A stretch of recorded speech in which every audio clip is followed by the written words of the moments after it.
Del Consejo de Defensa del exministro José Ramón Peralta tenemos al Benjamín del grupo que nos va a explicar las últimas diligencias que se han hecho y que algunos se sorprenden, doctor, porque dicen, y a esta altura recusar a la jueza. Explíquenos cómo va el asunto.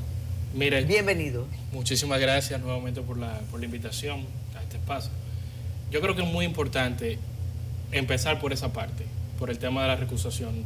El equipo legal de José Ramón Peralta, por su trayectoria individual como profesionales del derecho, ninguno nos hemos caracterizado por temas de este tipo, por usar recusaciones como una especie de ardid o de forma de incidentar procesos.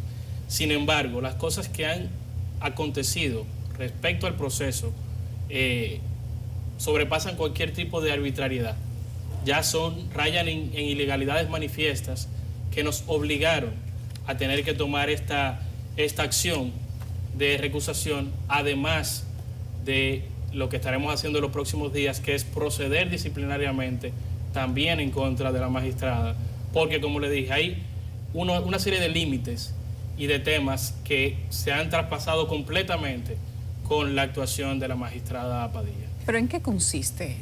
Técnicamente, nosotros queremos escuchar la explicación de cuáles son los argumentos concretos para recusar a la magistrada y para pedir que vaya a un proceso disciplinario.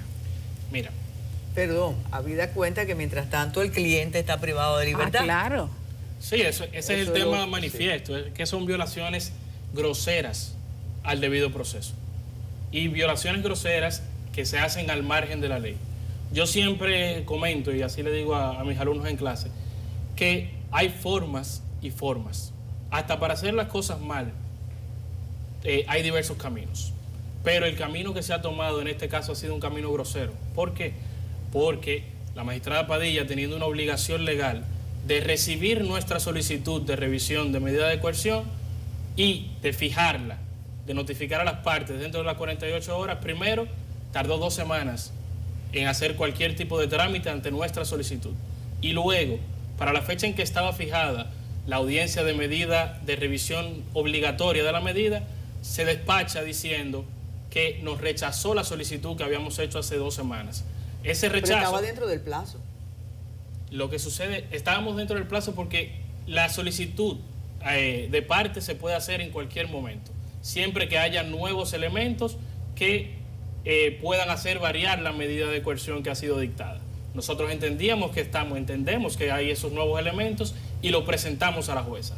La jueza hizo silencio primero y nos enteramos que el mismo día de la audiencia estábamos notificándonos una decisión que rechazaba administrativamente nuestra solicitud, sin notificar siquiera al Ministerio Público, sin notificar a las partes querellantes y sin permitirle al señor José Ramón Peralta y a su equipo legal presentar la solicitud de manera oral, pública y contradictoria, como establece, no yo, la Constitución de la República. ¿Cuál es el argumento para eso? El argumento no es legal y mira que ahí quiero aprovechar porque hubo un argumento. Hoy debió haber. Hoy vi un reportaje de aquí mismo de CDN que contenía una serie de errores que es importante corregir. La magistrada Padilla no declaró inadmisible nuestra solicitud.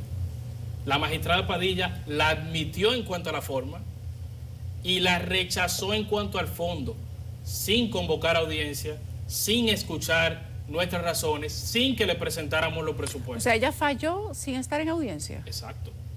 Eso fue una resolución. Sin que estuvieran las partes. Admitió el recurso. En la forma. Y rechazó en cuanto al fondo, sí, que el reportaje tenía ese pequeño error y decía que eso estaba fundamentado en una decisión de la Suprema. Ella sí podía inadmitir la solicitud, pero de ninguna forma podía rechazarla. Y les paso a explicar con un ejemplo que va a ser bastante gráfico y que ameritaría que aquí al lado mío estuviese también el Ministerio Público denunciando esta situación. Porque ustedes se imaginan que ante la solicitud que presentamos nosotros como su defensa, esa magistrada en su despacho, sin comunicar a las partes, hubiese variado esa medida y le otorga la libertad a José Ramón Peralta. O le ratifica la prisión.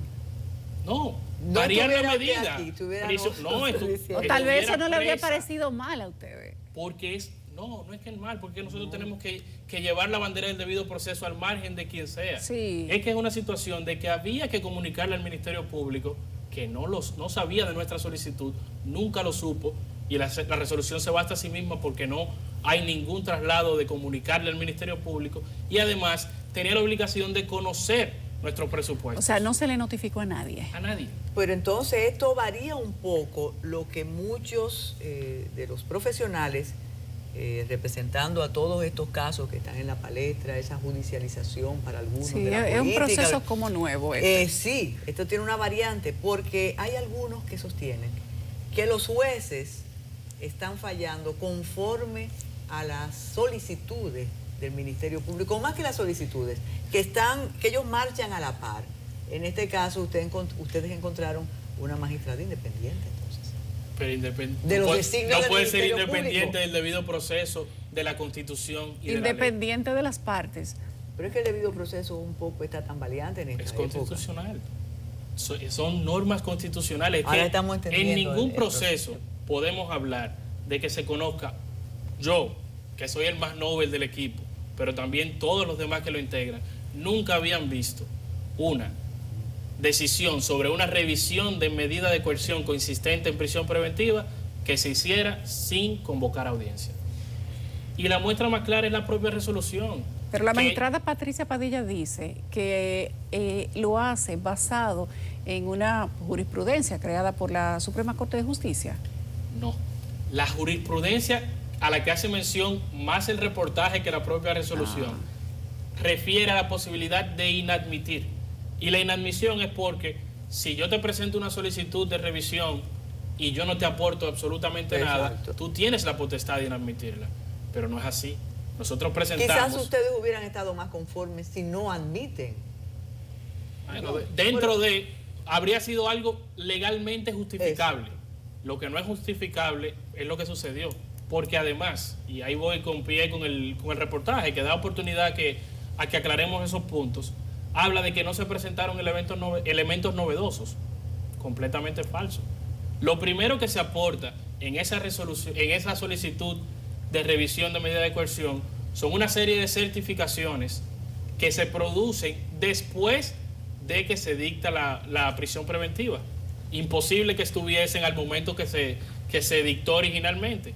Certificaciones que dan cuenta de destruir completamente el criterio con el que se dictó la prisión preventiva, que fue hablando de peligrosidad procesal, diciendo que el señor Peralta podía poner en peligro la investigación.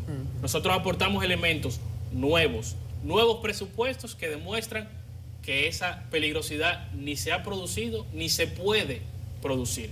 Y eso no fue valorado de manera oral, pública y contradictoria. Cuando uno ve un incidente, incidente no, un accidente procesal como este, la pregunta es, ¿cuál es la vía pertinente para seguir reclamando el debido proceso en el caso de su cliente? O si hay una subsanación, tal vez. Mira, lo que hemos manifestado desde el día de ayer, porque el equipo legal de José Ramón Peralta siempre ha tratado de defender estos postulados dentro de los tribunales. Sí, ustedes Sin han sido embargo, ahora... poco mediáticos. Exacto, porque es ahí donde deben resolverse los conflictos de este tipo. Sin embargo, a raíz de esto, que es un impedimento de él acudir a la justicia a recibir una tutela judicial efectiva, hemos tenido que hacer este tipo de cosas, que dar este tipo de declaraciones. ¿Por qué? Porque ahí se abre un frente de que estamos recusando, porque la magistrada Padilla no otorga garantías para ser el juez control de este proceso, en lo que a nosotros nos concierne, porque ha dado la espalda completamente al Código Procesal Penal y a la Constitución, pero además estamos en el plazo que establece la ley para impugnar la propia decisión de la magistrada. Todavía nosotros, como fuimos notificados el propio día, el viernes pasado, estamos dentro del plazo todavía para recurrir en apelación, si el equipo así lo considerase, la decisión que ratifica administrativamente una medida de prisión preventiva. ¿Consideran ustedes que es un error procesal de parte de la representante del Poder Judicial ¿O hay alguna otra explicación que permita este equívoco procedimental? No puede ser un error procesal, porque no se trata de un tema de error en la aplicación de la ley, ni interpretación de la ley. Esto se trata de una arbitrariedad, de una ilegalidad, porque no hay ningún texto judicial que permita a la magistrada o a cualquier magistrado conocer una revisión de medida de coerción consistente en prisión preventiva sin convocar audiencia. ¿Hay alguna referencia a una jurisprudencia similar?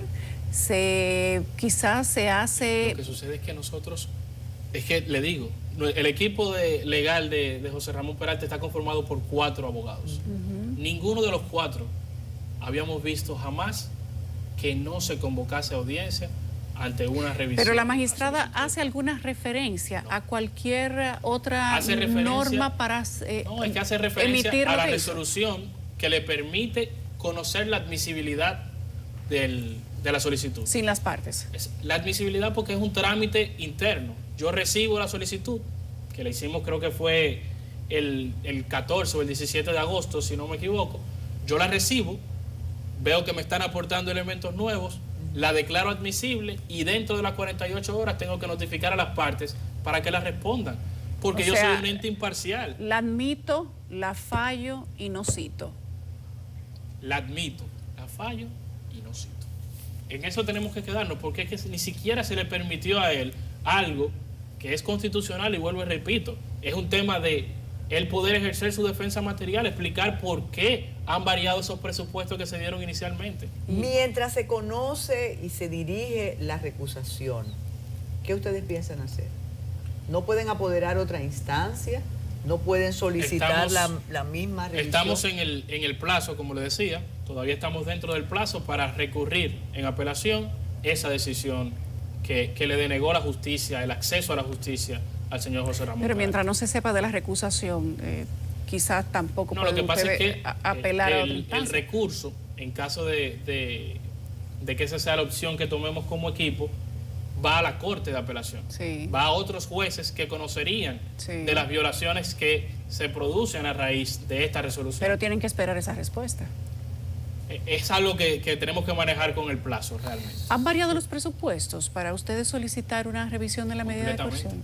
¿En qué sentido? ¿Qué Han variado porque hemos aportado, aunque no se nos permitió hacerlo oralmente como establece la norma. Ahora lo están haciendo públicamente. Claro. No contradictorio, pero público. Hemos aportado elementos que demuestran que la supuesta peligrosidad no existe. No existe peligrosidad. No existe peligrosidad porque no tiene la capacidad de entorpecer ni la investigación ni ninguna parte del proceso. Además de elementos que no estaban al momento de dictarse la prisión preventiva, que van directamente a atacar la presunción de probabilidad de que él pueda ser autor o cómplice de uno de esos delitos, que es uno de los elementos esenciales, no solamente para dictar prisión preventiva, para dictar cualquier medida de coerción. ¿Cuánto tiempo tiene privado de su libertad el ministro? A la fecha, estamos hablando de mediados de marzo de este año, ya sobrepasa 6 meses. prácticamente 6 meses. 5 para 6 meses dentro de unos días. Sin que se le haya conocido una revisión obligatoria que debe ser cada 3 meses. ¿Cómo se encuentra físicamente y psicológicamente? Mira, ayer nos hacían inicialmente esa misma pregunta cuando estábamos en la rueda de prensa y aunque ese no es el foco de esto, él está en buen estado de salud. Está en buen estado de salud. ¿Pueden visitarlo ustedes? Sí.